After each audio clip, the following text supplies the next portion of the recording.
So he talks about his time in college. His university only had one barbell set, the way he describes it. He said it was kept in a locker under the pool.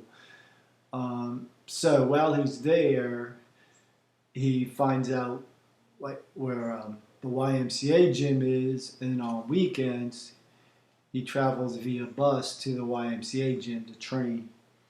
Um, he transfers from the University of Cincinnati to Hofstra. At Hofstra, he finishes up his BA and then moves into master's program, master's in education. At some point, I'm not 100% sure when, if it was like a summer through his college years or it was after he graduated, um, he goes out to California. He and his buddy drive straight out. He talks about being like a 54 or 58-hour trip, and they go straight to Bill Pearl's gym. That day, they meet Bill Pearl. Bill Pearl lets him sleep at his gym while they're trying to find a place to stay. And this starts a relationship between he and Bill Pearl that lasts his whole life. Well, in California, he goes and meets Rio Blair, buys supplements from Rio Blair, ends up working for Rio Blair for a short period of time. He trains with Bill Peanuts West at the Real West Side Barbell, builds a relationship there with him. He meets Pat Casey and starts a relationship that he will maintain for the rest of his life with Pat Casey. He spent a lot of time at Bob Zerver's gym, training, learning, builds a relationship there. He met Zabo while in California. Then, at some point upon returning, he talks about taking a 1-year contract with some logging company. So he goes up to Maine, and he's staying in this most primitive log cabin. And he brought up basic equipment, barbell, squat stands, bench press. And during this time, he follows the Delhomme and Watkins protocol and talks about the results he made. He didn't really have the money to eat substantially, so he loses a lot of bulk, but he becomes very muscular, very cut. Returns to New York.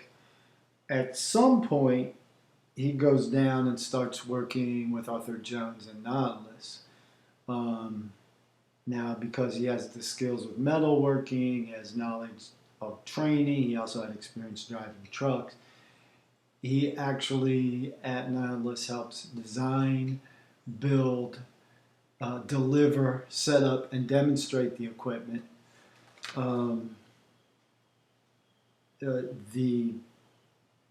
His relationship with Arthur Jones will lead him to become distributor of Nautilus equipment for the Northeast region. It allows him to develop a relationship with Arthur Jones' son, who will go on to open Hammer Strength, or start the Hammer Strength company. And he will help there also, idea, design, writing, and editor for HIT and hard training newsletters, which Hammer Strength put out.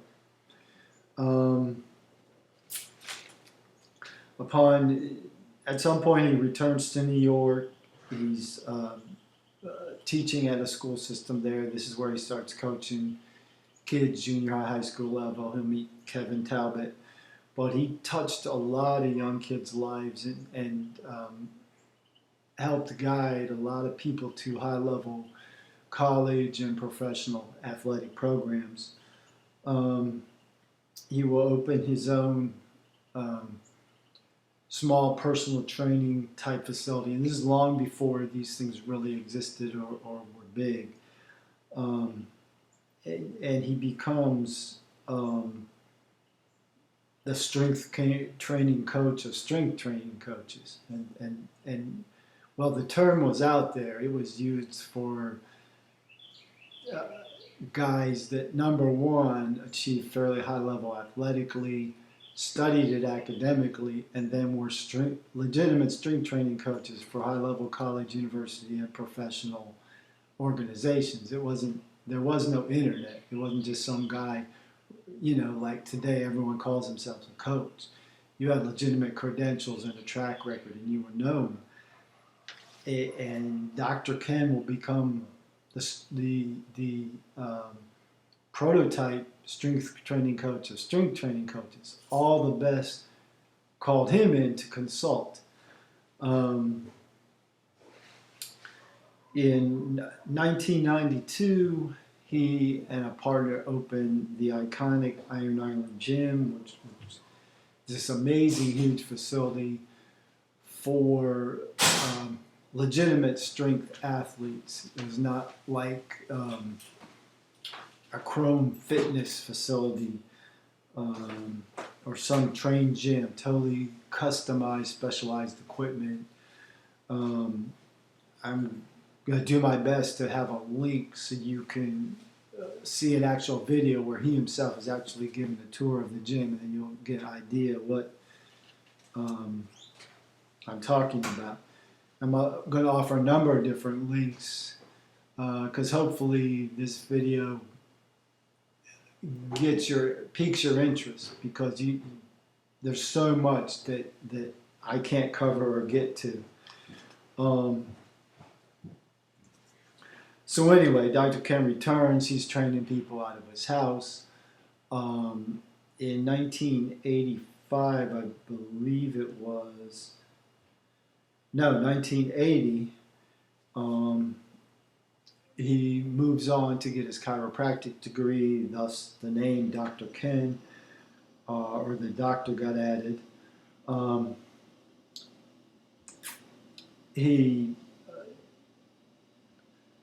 develops a very close friendship with Bill Starr, John Turkic, Steve Stanko, and many other elite level strength trainers, Olympic lifters, power lifters, Ken Wood. He actually had Frank Zappa as a client, and it didn't really specify, was this for training, was this for chiropractic services? But you can just see this amazing, crazy life he lived and how he crossed paths with all these great athletes and strength trainers of the time. Anyway, in the course of his life, he gets involved in powerlifting. He competes. He judges. He actually becomes a person that writes rules and regulations for his organization. He's going to write for Powerlifting USA for over 20 years. He has articles in Hard Gainer magazine. He put out his own training newsletter, The Steel Tip. I've looked. I can't find this anywhere. If you come across a copy of it, you need to buy it.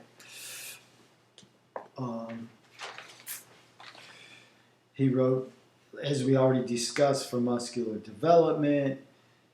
He also talks about writing as a ghostwriter for many other articles and many other publications. Anyway, all told, over 1,500 articles, papers. On the collegiate side, he's getting called in by professional teams, college teams, universities to consult, to help them set up strength training programs, improve their programs. He's going to these high-level academic strength coach seminars and workshops as a presenter. All these great strength training coaches are coming in to learn, improve, and get better.